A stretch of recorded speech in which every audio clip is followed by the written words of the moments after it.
ఇప్పుడు అంతా గూగుల్ వాళ్ళతో నేనే మాట్లాడాను, లేకపోతే ఆ కంపెనీతో నేనే మాట్లాడాను, ఈ కంపెనీతో నేనే మాట్లాడాను అంటున్నాడు. కానీ నాకు తెలియదని ఏమన్నా చెప్తున్నాడా?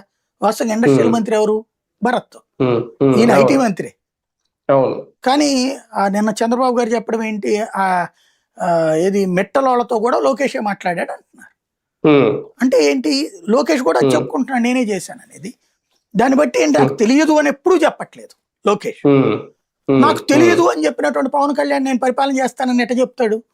ఇంకోటి 15 సంవత్సరాల దాకా ఈ కూటమి కలిసే ఉండాలి, భవిష్యత్తులో నాయకత్వం ఎక్కడ. ఎందుకు మొన్న మనకి ఇదివరకు ఏంటంటే స్పీచ్ని జాగ్రత్తగా అబ్జర్వ్ చేసి విని దాంట్లోని సూక్ష్మాలని ప్రత్యేక పాయింట్లుగా రాసే జర్నలిజం మనం చేసాం, మనం చూసాం.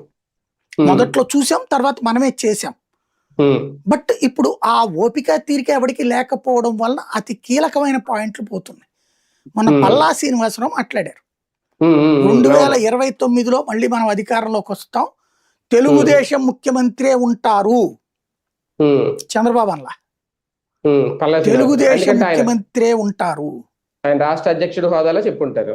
అంటే ఏంటి, చంద్రబాబు నాయుడు సీఎం కాదు, లోకేష్ సీఎం అని అంతే అర్థం వచ్చేసింది కదా అక్కడ. ఇండైరెక్ట్ ప్రకటన చేశారు.